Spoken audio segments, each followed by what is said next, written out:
All right. Thank you all for being here. Welcome, ladies and gentlemen. This is the final in our diversity month long during Black History Month Diversity Week speakers. We're really happy to have you all here today.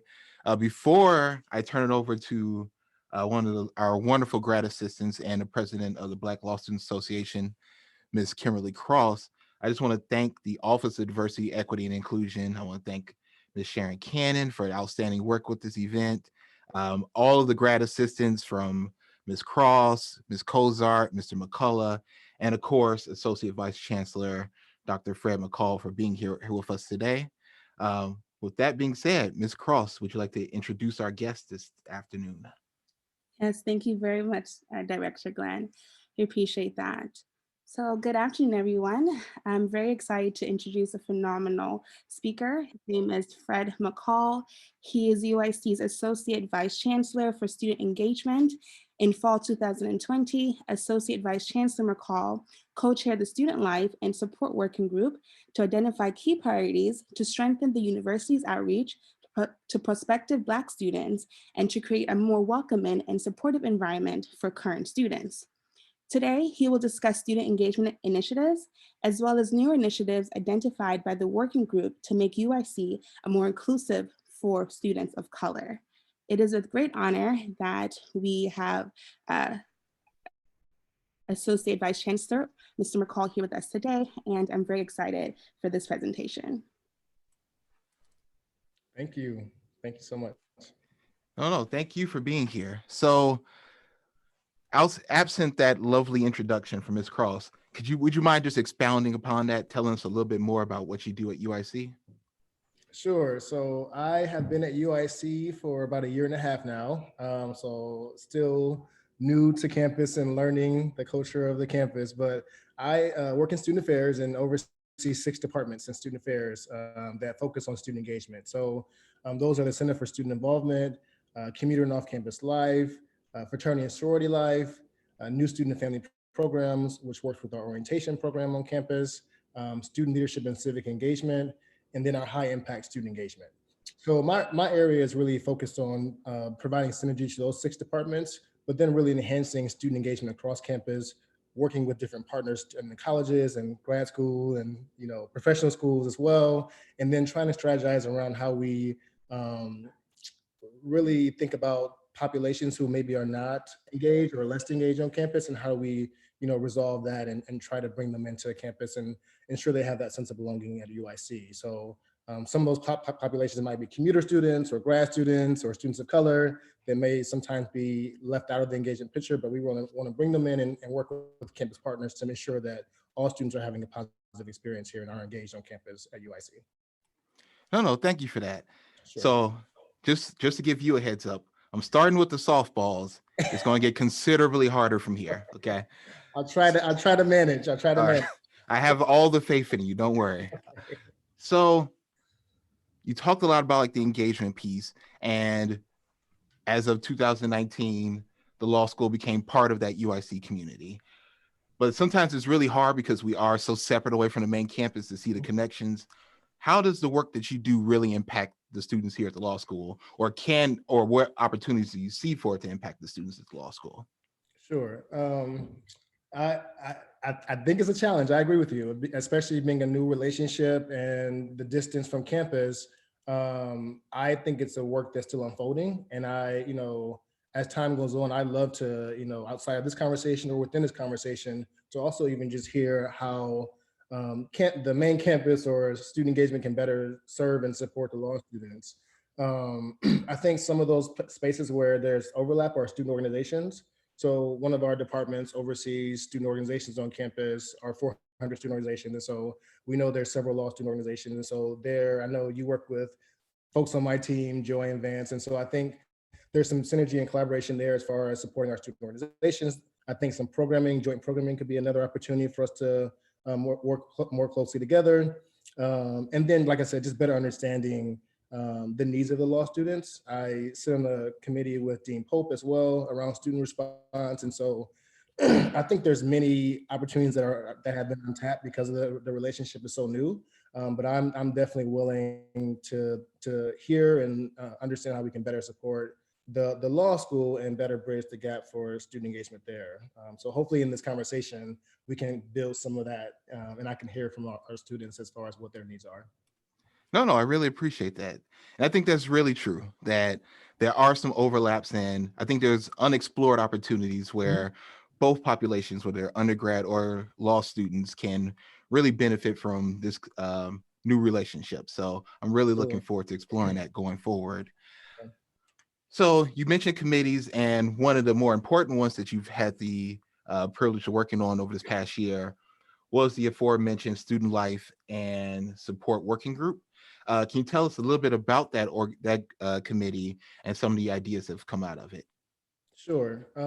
So this was a chancellor's committee around advancing racial equity that came about after many of our Black student organizations, including BALSA and some other groups, submitted letters to the chancellor. The Black medical students did, our Black graduate student association, our Black undergrad student associations, just demanding for justice and changes at the institution after George Floyd. And so I was tapped by our Vice Chancellor, Rex Tolliver, and our Associate Chancellor, Amalia Perales, to serve as a co-chair for the Student Life and Support Committee. And so our process really was reviewing documents that had already existed, the demand letter. So just to clarify, we were not the first people that did this work right on campus. There have been people years and decades before that have done this work around Black students and their needs and how we can better support them. So we reviewed some of those documents.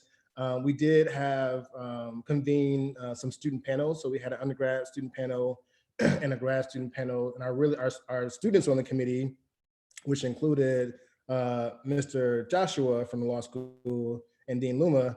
The students were really kind of persistent that we hear from current students about their experiences, which I thought was really important. So we got to hear from students and hear, undergrad and grad student experiences and professional student experiences. And so then we kind of tried to narrow down some of the themes that we saw there.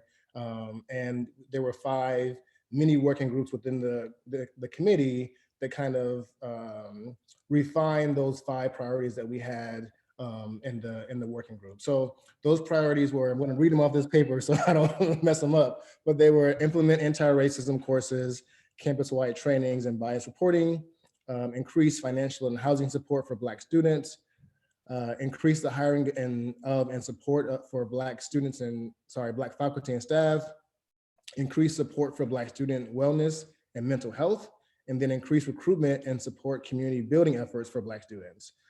So those were kind of the main themes priorities that came out of that we were able to meet with the chancellor and share additional feedback and expounded upon these things. And then it was up to the chancellor to implement these things, and they have started to roll out some of the recommendations that we made.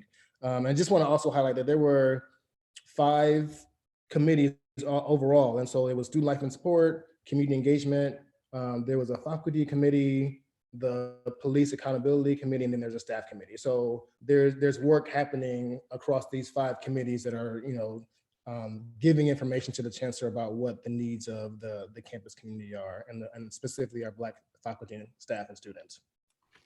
So a couple of questions from there. Mm-hmm. So obviously we know that work's happening, right? Mm-hmm. I think when you're a student and you aren't in the loop, it's easy to think like, well, I haven't heard, like, what's going on? Are we being ignored? Like, do you feel that there may be, well, one, can you talk a little bit about some of the communication strategies that maybe your committee has implemented in terms of like keeping the community involved, and what other opportunities you see for like just any one of the colleges who may be going through issues in terms of like sharing information with the student body? Yeah. So I just want to clarify a couple of things. So one is that I am not necessarily involved with the implementation pieces. So our committee was responsible for gathering data and then giving that to the chancellor. It feels like the cabinet right now is kind of holding that, and then Amalia's area, our associate chancellor of diversity, are kind of holding that area, and they're kind of pushing things out over the period of time. I agree with you that the communication around a lot of these areas needs to improve. And so even while we were working as a working group, the committee was like, okay, I know the students need to hear updates. And so I think maybe the chancellors and the cabinet's approach is, we're going to update when we have, enough information to be able to update. But I think students want to just know that, we're working on it. And so I think there needs to be a balance between, over communicating or not communicating significant updates with just, folks just want to be in the know and know what's going on. And so I totally agree that our institution as a whole has a communication issue and a communication challenge. I remember being asked in my interview, like, how are you going to fix communication at UIC? I'm like, I'm just one person. How can I fix the communication issues? But I think because we're such a large campus and so decentralized and everything, lots of things rely with the colleges, that it's been a challenge to be able to communicate campus wide. And I am hopeful that that will be an issue that's resolved by the campus. I know they're having conversations about how do they improve communication. I know the chancellor was at a town hall, I think last Saturday, with Dr. Phyllis Hayes. And so I think that, he is committed to, based on what I've heard and seen, to the issues that folks are raising. I do think that communication could be better. Yeah. And to that point, I mean, we have to follow the process, right? Mm-hmm. There are things that, in terms of steps and things of that nature, that, I think sometimes students just, like I said, sometimes just letting them know that, hey, like, we're working on it. Right. Sometimes that's sufficient enough, Right. because, and that's probably where we could get better, but, we obviously have to do the right things and make sure that, we're not just putting out something that's, is a short-term fix that's doomed to fail, right? Right. So another piece you brought up was about like the mental health, right? Or just trying to create these safe spaces. Right. And so we at the law school, we like to pride ourselves as being one of the most diverse law schools in the state of Illinois. Mm-hmm. And data wise, like, that's 100% true. But as you noted early on in your in the last prompt, you've read the demand letters from like some of our student organizations here. So students aren't feeling that. Mm-hmm. Do you feel like maybe it's an issue with opportunity, or is it more awareness, or are those two sides of the same coin? And what I mean by that is, so when you talk about the mental health, it made me think about, like, we have a counseling center here on campus, which is really good. So our students don't have to travel far to get help when they really need it. And that's through Sankofa. And because we are a law school, please let me read this one statement really quickly. I don't want to get in trouble. So our counseling center, client doesn't share any client data like names. Anyone who wishes to disclose like basic biographical data to their counselor can do so. All that we get in student life and throughout the school is just a summary form, so we don't know who in particular is going to anything or any issues. So I don't want all that information is kept private. So I don't want any students to sit here and think that, oh my goodness, just when I start talking about counseling, Mr. Glenn's all in my business. I'm probably sure I'm not. We just want to make sure we get that clear. Right. But one startling statistic that I noticed was that African-American students from the year 2019, so the full academic school year, only accounted for 10% of the total appointments in that office, right? And so far last semester, only 4 of 54 slots were utilized by Black students, which were the lowest of all the demographics that chose to identify. And right after that was our Latinx population, which was, I think, only at like 13%. So it may, there may be structural issues. COVID obviously plays a part, but do you see it more like, obviously there's always a chance to get better and improve and expand these resources. But do you think, when we, similar to our communication discussion, that maybe it's also about awareness and just making sure people know that certain things are here in place for them to be successful? Right. That's a great question. I definitely agree. So one of the things that we also came up with, that we found in doing this work with the committee, was that because UIC is so decentralized, there's stuff happening all over campus that folks are just not aware of. And UIC has not done a good job of kind of bringing those resources and things to be centralized, and then sharing those out in ways that are maybe more intentional for Black or brown students versus just a one size fits all approach to communication. And the statistics that you just shared, to me, that doesn't account for folks that might be coming to the main campus, counseling center because they might not want to go to counseling in the law school, or folks that are, seeking private, counseling outside through their health insurance. And so I definitely think that mental health is an issue in the African-American and, Latinx communities. I have been seeing progress though with folks that are more willing to seek those services and recognize the need for those for themselves and their families. And so I'm hopeful around the mental health needs of our communities are being met, but I know there's still a lot of work to be done as well. So yes, I think awareness is a big issue. I also don't think that there's a way that we can, account for, what students are doing elsewhere to seek, because it might not be that they need a counselor, but they might be doing, yoga or meditation or some other things that are wellness for them, given what their specific needs are. But yeah, I definitely think that UIC can do a better job of awareness, and making sure that we're communicating effectively about all the resources that appear on campus, in a way that is meaningful to that community that maybe needs it the most. Like if we're saying that Black and brown students are using these resources the least, then why are we not having messaging or strategic communication for those populations so that they know that there's folks there to support them? And one of the things that came out of the report is that they're hiring more Black counselors in the counseling center out of the dean of students office. So maybe that's the issue too. Are the counselors people that our students resonate with or that they feel comfortable talking to? And so the UIC is trying to take a more active approach in making sure that there's counselors that are diverse, that can understand folks' identities and can speak to those too in those counseling sessions. No, I appreciate that. And to that same point about making sure there are also people that maybe the students can identify with, Sankofa's done a really good job here at the law school. Like I know that there's at least two counselors who are Black and at least one Latinx, so which is good and progress. And to me, that also just goes back to the point, like, I didn't know law school had their own counseling center. So like, it's just, it's just like you didn't know about some of the things that I have done. I think there's an issue with how we all know what's all happening on campus. And so how do we better, educate the community about what's happening across campus? We all just need to hang out. That's the main answer here, right? Like what is everyone doing on Friday? Let's just rally it up the crew, Absolutely. One thing you did bring up that was really telling in that was like the one size fits all communication. And I think that, and this may not necessarily be a question, but it's something that I've been thinking about recently, where I think in an effort to make sure everybody feels equal and the same, sometimes we ignore the fact that unfortunately everyone isn't equal or the same or have the same kind of means. So, there may be, a chance for someone to get some money to go like towards their tuition or something, and we'll just send it out to everyone because it's equal, right? We want everyone to have access to it.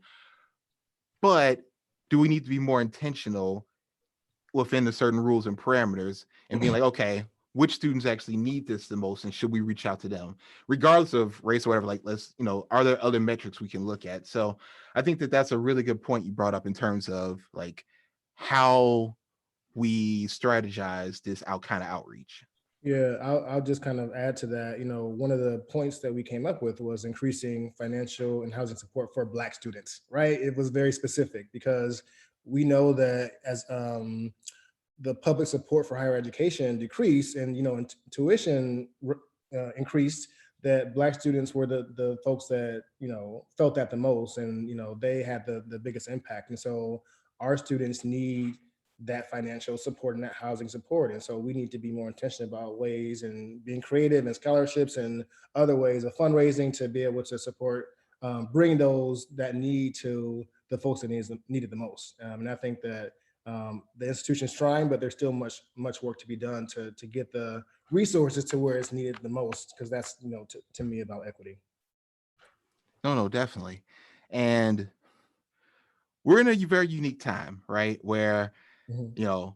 On the one hand, it's sad when you think and reflect back on the fact that we're almost coming up on in another month or so, a year since like the George Floyd murder and Mhm. all the different things that have transpired. Um, but I guess if there's any kind of silver lining out of tragedy, is that it's, renewed the focus or created more awareness about the things that are happening.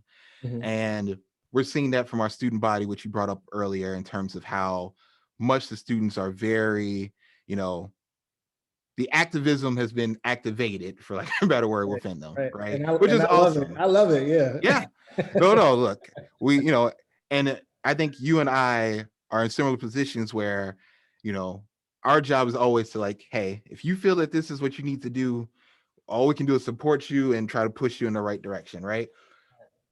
So I guess, how has those events, obviously with the new committees are probably a byproduct of that, but has that changed the focus within like just your internal office with the work you do with like Joy and Vance, Mhm. uh, even on like a smaller scale? Have some of those events like changed just the way you do business? Yeah. This last year has been a roller coaster. It's been crazy. And so, definitely the murders of George Floyd, Breonna Taylor, and Ahmaud Arbery, and just so much anti-Blackness that has occurred. Not just, I feel like it's been heightened, but it's been happening for years, right? But I feel like it's been heightened, over the course of this last year and with the pandemic. And so, um, I think this goes back to mental health. People are just drained and, tired of having to navigate and see these things consistently. And so, as far as, I got a couple of thoughts that are ruminating. I think with this last election, and even with the protests and demonstrations, there was a glimmer of hope, because we saw kind of this multicultural coalition of folks of, this cannot just be a Black people issue, dismantling racism, right? And so I think that there was hope that there was other people that kind of saw that y'all need to engage in this battle too, in this fight too. And it can't just be Black people trying to resolve this and, make anti-racism happen. It needs to be a collective effort, and y'all need to take on pieces of this load. And then with the election and Kamala Harris, I think there's some glimmers of hope there, and so I'm excited about that. As far as my teams and my departments, we had to have some serious conversations around, are there barriers that we're creating for our students and our students of color as far as our processes and procedures? Even when we have the student panels, some of the feedback was around some of my departments, right? And so I had to go back and say, hey, this is what we're hearing. What are y'all doing to to navigate these and to make sure that we're not creating barriers for our students, whether it's real or perceived? Like, this is where our students are feeling, and so how do we have that conversation or rectify things that are in place? And then we also have that conversation just about where we are as far as navigating the anti-Blackness and the murders of folks by the police, because if we can't have those conversations and be real about it and where we are, how do we expect to have those conversations with our students that we're advising as well? And so, because we want them to feel comfortable to have those conversations, and that's part of the educational process. So I think, our work was really just trying to remove any barriers, having the real conversations, and making sure that we're prepared to have those conversations with our students. And then again, support them in their activism and make sure that they have the resources and tools that they need to be successful to go out and do what they need to do as well. So, I mean, I think that's how our office played a role in this last roller coaster year. No. Yeah. Similar to you, I've seen emails, and whenever I see my name, and it's like, what did I do? Like, what's happening? Like, are you mad at me too? Like, but Yeah. but then it's okay, because then they request money for an event, and then I have to give them money, and I'm like the abused stepdad. It's like, just come get my money, whatever. But I think when we talk about like the election and things of that nature, we also here at the law school try to take a very Switzerland-esque approach in terms of neutrality, because there's also, as much as like we definitely, just so you know, we 100% support our students. You know, we believe in equity and things of that nature. We also have to be respectful of that there are people who, you know, are on the other side. You know, this is still a very divided country no matter what. As much as, you know, even with the election, I've joked with my friends and just said, like, maybe if the approach to COVID had been differently, the election might have come out a little bit differently. Like, the amount of votes that, you know, former President Trump did receive was extremely high, which means that there's still a lot of people who may not see things the same way that, you know, we like to believe a lot of people in society do. How do you or how do we as a school like find that balance? Because we want, again, everyone to feel included. And so when you have people who do feel like, you know, not necessarily with the race piece, but like, oh, you know, we're infringing on like their beliefs as well, like how do you find that balance? Yeah. Um, you know, I think that, so as I don't know if I shared this or not, but, you know, before I came to UIC, I worked in California in the UC system at UC Berkeley and the CSU system at Cal State San Bernardino. And so at Berkeley, I advise 1,000 student organizations from all kinds of perspectives and, you know, beliefs and values. And so I think that for me, that was a good training ground to understand that, you know, the university is a place for different ideals and perspectives, and that all of those, even though I may not agree with all of them, they're all important for, you know, discourse and for dissonance for folks to grow as well. And so I think there are ways, though, you know, to condemn the values that the institution espouses, right? And so I think, you know, it's one thing to condemn a political party. It's another thing to condemn someone that does something that does not align with the values of this institution. And so I think UIC has, I don't want to go as far as saying done a good job, but they've done, you know, they've like spoke out about, you know, the Capitol and other, you know, the deaths of folks. And so I think that they try to, you know, make this a place where we support all students, all of our students. But if there's things that happen that are against our values, then we need to speak out about those. And I think that's important that they do that. Now, is just a statement enough? That could be, you know, debate for folks to think about, should the institution be doing more? But I mean, it is a difficult, you know, our society has definitely shifted, right?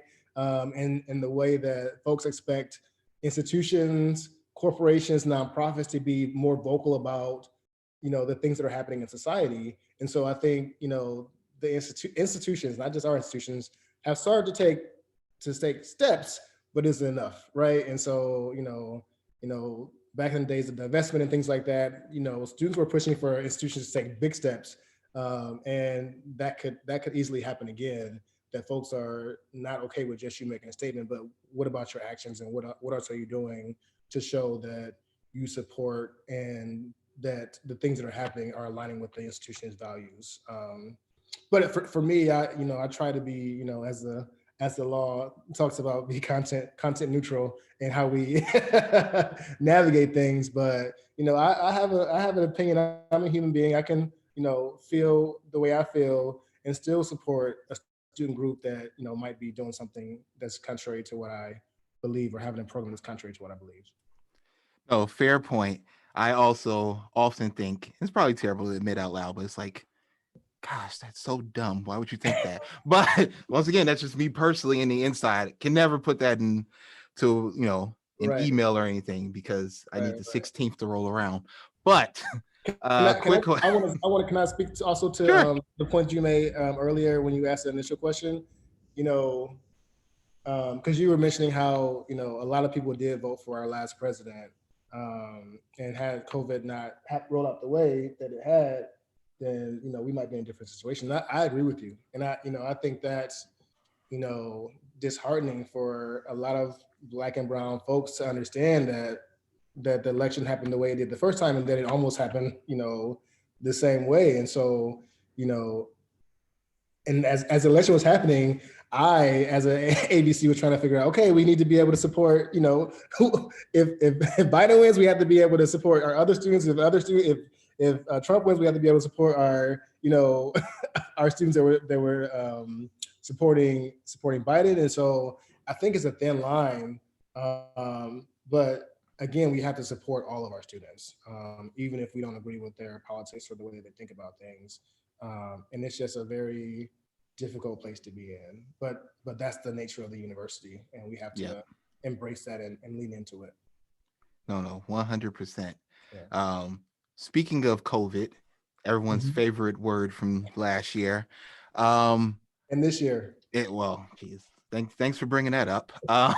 But what role do you think COVID has honestly played in, one, some of the activism we've seen, and two, even like maybe some of the limitations that have been on students?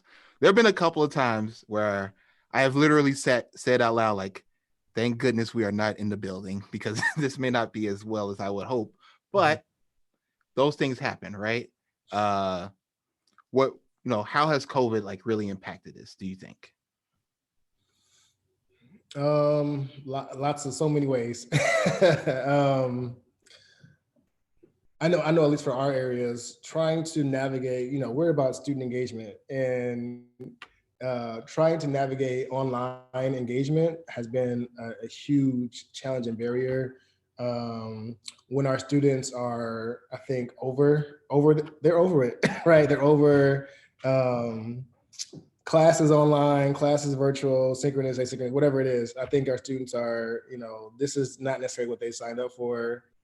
And so then to add on to that, trying to do a program or have a discussion, Zoom fatigue is real. I experience it myself, right? And so I think folks are ready to be back to normal, whatever that looks like. But yeah, it definitely has affected programming. It's affected how comfortable people feel with activism. I mean, I was very surprised to see as many people outside demonstrating last spring, because they were just fed up. But I mean, it was still a risk, and so it also goes to show how passionate people are about some of these issues, that they will still be out and risk life and limb to get justice for various matters. But yeah, I mean, I think COVID. I'm ready for COVID to go. I know, and this is another thing. Like, there's I know this is not what you asked, but there's a lot of discussion around vaccines, right? And who should get those, who's skeptical of those, and who and so I think that's another whole conversation just around our Black folks' distrust of the government, and how racism has impacted the healthcare system, and how we've been negatively impacted by the medical and healthcare systems. And so I mean, I think all that goes back to anti-Blackness and racism that has plagued our communities for centuries now. And so I'm ready for COVID to go. I hope that people do what's best for them as far as trying to figure out if the vaccine is right for them or not too. No, I am definitely ready for it to go. So we do have a couple of questions from the audience. Please, if you do have questions, you can either write to me, write to Miss Kimberly Cross. We're happy to, throw that out there. So the first question says, thank you, Vice Chancellor, for being honest and real. No mention of me, so I guess I'm just not doing it for him. Thanks a lot. Your understanding is very refreshing. Students believe that silence is too high of a price to pay, especially considering the summer 2020, which we were just discussing, and the fact that we are now in 2021. What strategies can we put into place to change systemic racism of culture at institutions as students, as well as faculty and administrators? Told you the softballs ended like after the Right. 5-minute mark. I knew so. I knew it was gonna be coming. I knew it was gonna be coming. Can you just repeat the last part of the question? I'm sorry. No worries. What Okay. strategies can we put into place to change systemic racism of culture at institutions? I'm assuming like ours, Mhm. as students, for students as well as faculty and administrators. So the first thing that comes to mind to me is coalition building, which I think the law school is doing that. Like when I looked at the letter that Bossa wrote to I think it was the dean or the chancellor, I saw all the other law student organizations that kind of sign on to that. And so I think that the more that we can kind of build those coalitions and continue to use our voice and challenge the powers that be to create change, I think the better we'll be. Like even, I was very pleased with seeing like our undergrad student government, like signing on to different, letters and hosting town halls too. Like, and there's not Black student leaders in that organization right now, but they saw the need and they want to build that coalition with the rest of campus to support our Black students. And so I think the more that we can kind of build those coalitions, the more that we can continue to voice concerns. I think sometimes people think out of sight, out of mind, right? So we have to continue to be in sight and be in mind, and don't think that just because you did this one or these three things that's enough, and that we're satisfied, because we're not. And so I think that folks need to continue to push, and then after they have continued to push, then push some more. So I think that we need to continue to put the pressure on folks and continue to use our voices. And the one thing I also say is that people respond to institutions to data. And so how do we use the data that's out there too around success or, whatever it is, to also prove, showcase that there's, disparate impact on our Black students around some of these issues. No, totally fair. That's something in a couple of committees I brought up, the theory of having to, and this may not be a popular word to use, like weaponize the data almost. Like if you have these figures, like how can you use it to get the end result you're looking for, right? Right. And I think that's super important. I just want to say that I do appreciate all our students who are willing to put themselves, like it's not easy. Yeah. Life's hard enough. Just being a student is enough, let alone the fact that you're trying to literally fight a ages old disease known as racism. Right. To that end, our next question that was given to us says, how do we protect students in their activism when there are instances of faculty, sometimes of color, who are creating roadblocks and issues for students?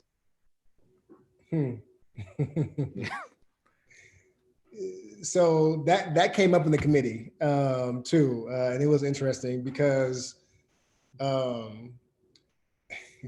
everybody that looked like you is not for you. Like let's be clear. And so one of the grad students brought up is like it can't just be about, and I agree, bringing in Black faculty and staff. It has to be about like how do you understand what they value and who they really are, and what they're bringing to the institution aligns with moving our Black students and staff and faculty forward. So I mean, I think that's an issue that all of higher education deals with and navigates.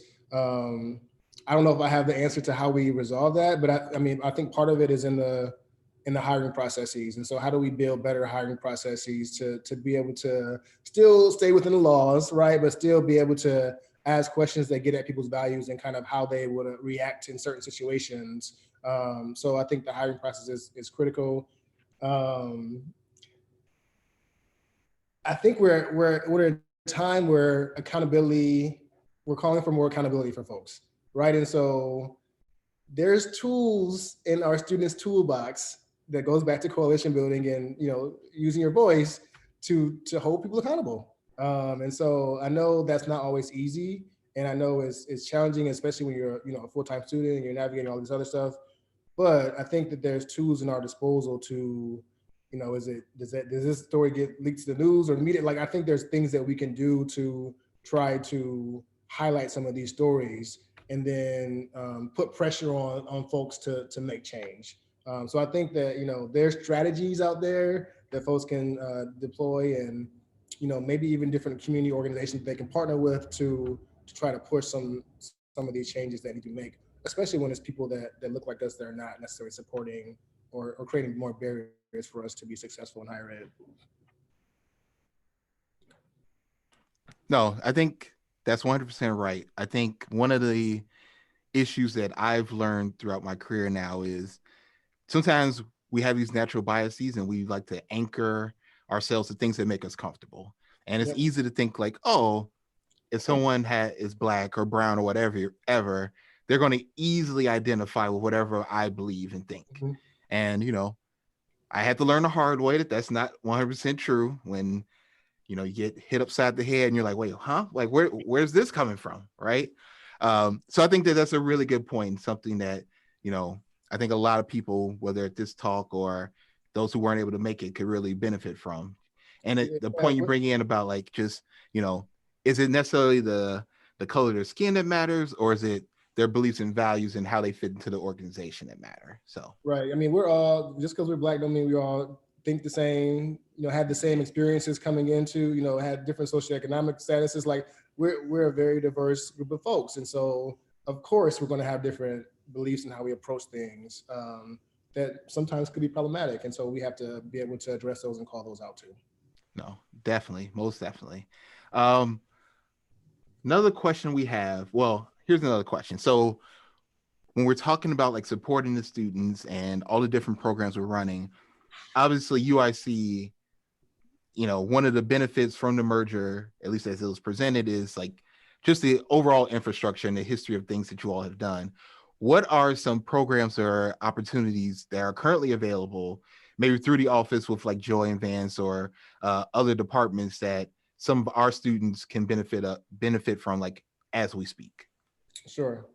So a couple things I'll mention. So we so our Center for Student Involvement oversees student organizations. So they're about to roll out registration, and there's much more leadership development and focusing on how our undergrad students navigate leadership, especially because we know that a lot of organizations have been dormant during COVID. And so trying to bring back student organizations back to a campus in the fall that will likely be in person, and trying to give them the tools and skills they need to navigate return to campus and bringing your dormant organization back to life, because we know that that's happened for some of our student organizations. Our CSI also oversees all of our Heritage Month programs, so they kind of are the committee that has put on many of the Black History Month programs that just happened. And so, and they're also preparing for Asian American Heritage Month too. And so I think those programs that come out are definitely avenues for students to get engaged with on campus. Our student leadership and civic engagement, they do a lot of programs that focus on service and civic engagement, and they were doing a lot of stuff around voter engagement before. And so I think that's another office that folks can tap into if they want to serve or get connected to different community organizations. They're a good resource as well. So I think those are the things that initially come to my mind. But as I said earlier, I would love to hear if there's other things in the chat or wherever that, would make more sense for your specific population of law students. Because, again, I don't subscribe to like the one size fits all. And, I've been a grad student.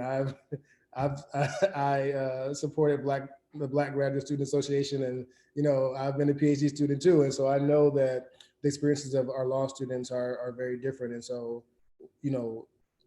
sharing and again speaking out about what you need is also something that I think is important too. No, do not suffer in silence. Speak out. Yeah. And to that point, I know we have a few student leaders who are actually on this call.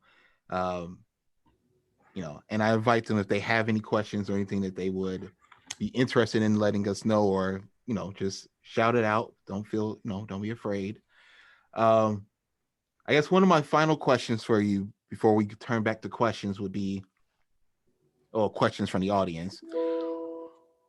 If everyone leaving here could have one takeaway, what would you hope it would be?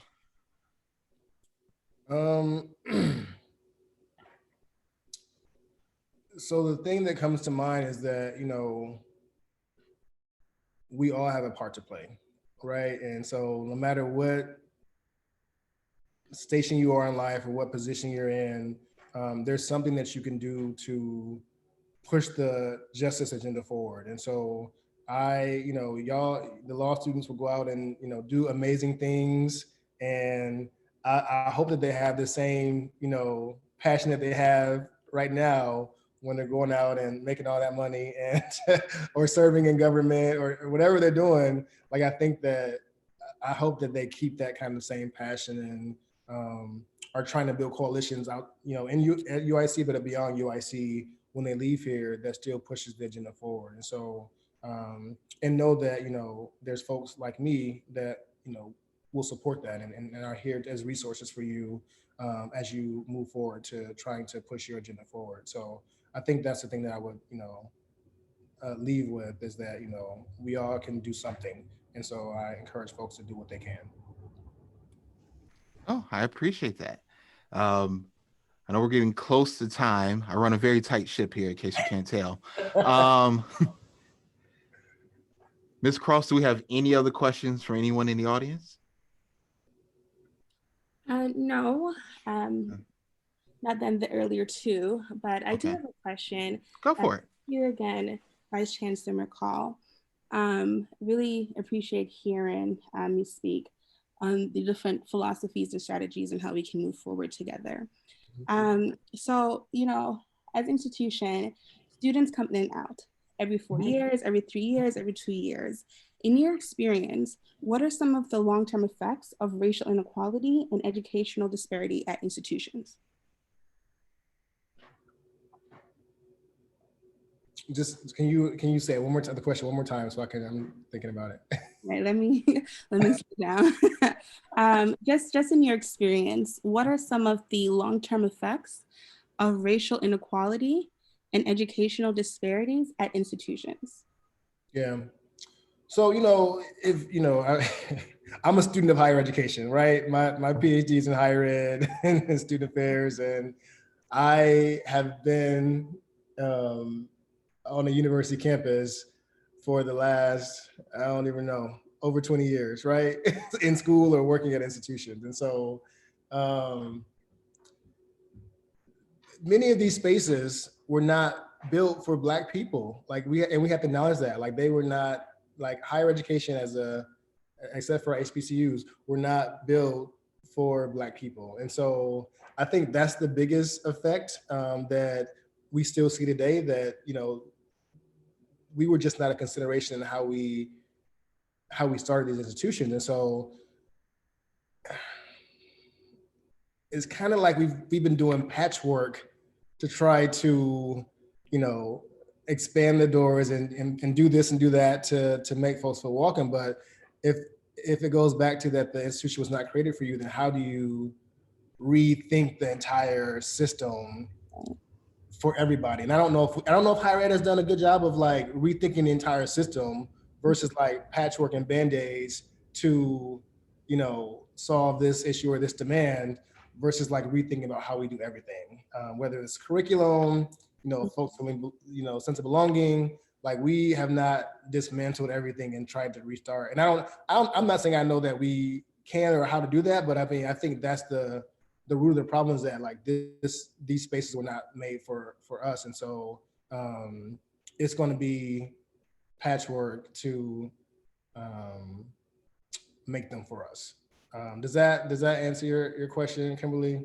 Yes, indeed. Yes. I don't have the answer to how we resolve that. And I understand. But I think just your recognition that the institutions weren't originally meant for us, right. And so we have to walk in that understanding as well. Yeah, but we still have to keep pushing though. We still have to make them understand that, you know, their Band-Aids are not enough, and that, you know, there's more that needs to be done to make this institution fully welcoming and an institution that's for me. And there needs to be more of us here so that I feel comfortable being in these spaces, right? That's the other piece Yes, of it yes, too. indeed. And I Yeah. agree. I've always said we don't have time for Band-Aid solutions. We need deep surgery, you know, Right, to get to the root cause and right, to make sure we're not just dealing with the side effects of things. right. Absolutely. No. Thank you. And I appreciate both of you for saying that. I know that Ms. Cross has heard me say this, and others who I've spoken with in recent weeks for other projects. You know, sometimes we get so focused on the symptoms of a problem that we aren't really addressing the problem, Yeah. right? Yeah. You know, when you think about the issues with, you know, whether it's George Floyd or things like that wasn't the problem. It's a symptom of the problem, and the underlying problem may have been, well, why did someone feel that they could do that in that moment, right? Like, and that speaks to like more of a historical and structural sense, and Mhm. that's similar even with the schools, right? Like when there's an issue, you know, a student complaining about it or an administrator uh, making a mistake, like that may not necessarily be a problem, but the real problem is like, why did that happen? Or why did that person feel emboldened to do those things, right? Or compelled, if you will. So I think that what you both said are really, really true. And a lot of it comes down to like, how much work are you willing to put in? I think a lot of institutions, not necessarily us here, but I think a lot of institutions suffer from utopian syndrome, where Mhm. unless there's a perfect solution, it's just best just to let it go.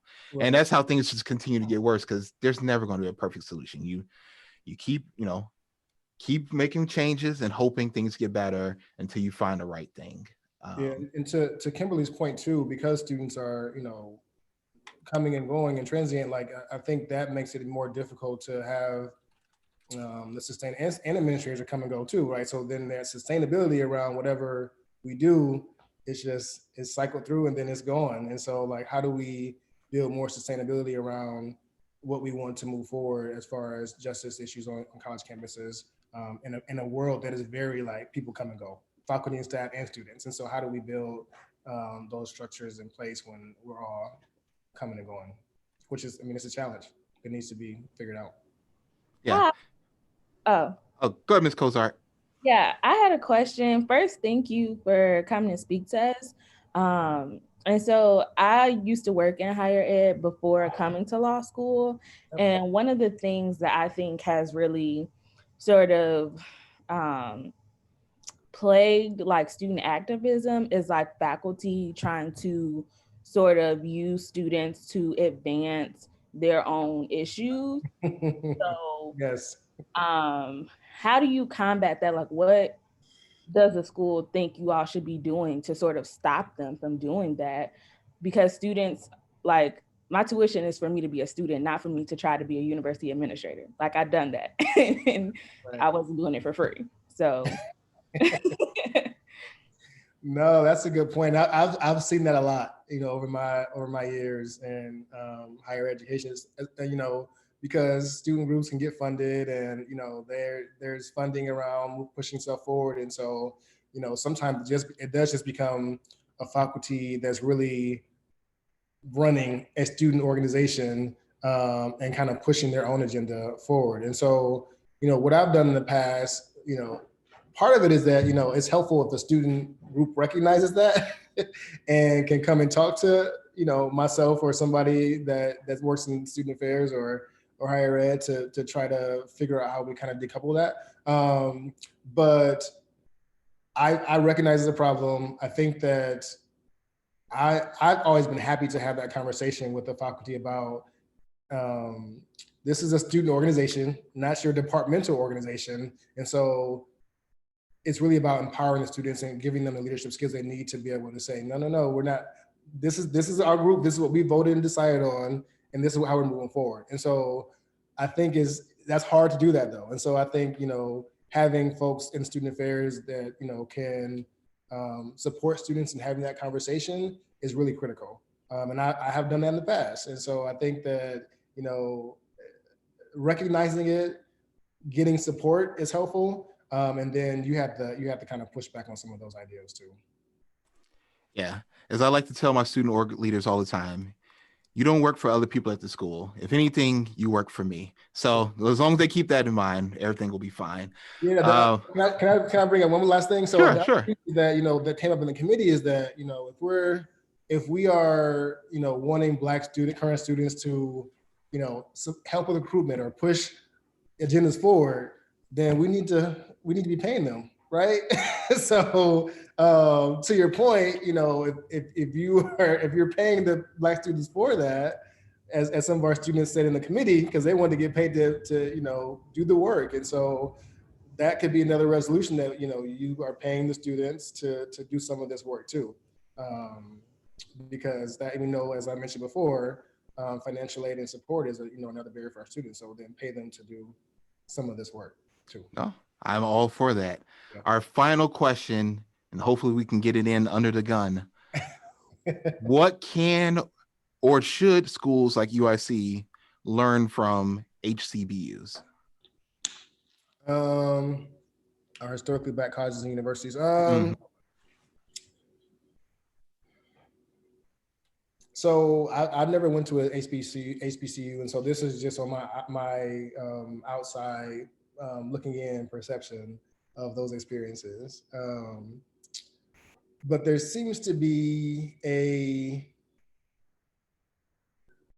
nourishing and a different type of support of Black students there, and so that we do not receive. You know, of course, there's Black faculty and staff. Like I remember being an undergrad, and we had a Black president, and I had a Black faculty member my first year that mentored me, and so I remember seeing those faces. But at HBCU, it's a whole different environment because you see that everywhere, and you feel nourished and supported, and dare I say loved in a different way than we feel by our PWI institutions. And so to me, that's the takeaway from those institutions is that, you know, you see more people, you feel fully supported because of the environment you're in. And so kind of how do we take that away, that nourishing of Black students, that critical mass, that feeling like, you know, these people are actually here because they want to see Black people succeed. And I don't think we generally see that at different institutions. You know, I echo those sentiments. I think for a lot of students, when they, you know, of color who don't go to, you know, historically Black colleges or universities, it's easy to have like that culture shock moment. I mean, I'm pretty sure you and I, you know, and others who worked in higher ed are very familiar with that.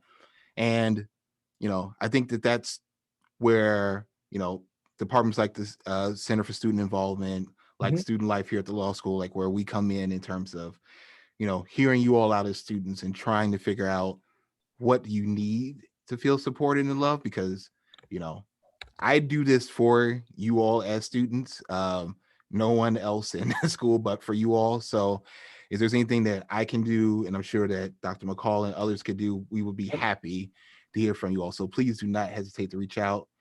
To that end, I know that Dr. McCall just dropped his email address in the chat. Go ahead. Feel free to reach out. I mean, I'm here to support too. And so, and I'm also, if there's other conversations that we want to have just around how we work together better as around student engagement in law school, more informally or whatever, I'm here to have those conversations too. No, we appreciate it. We thank you all for coming. And I would put my email in the chat, but you all know how to find me, whether I want you to or not. So that's good enough. You all have a wonderful day. Enjoy the rest of your week. And we will see you all at the next big thing, which should be Diversity Week, second week of March, correct? All right. All right. You all have a great day. Thank you. Well, thank you.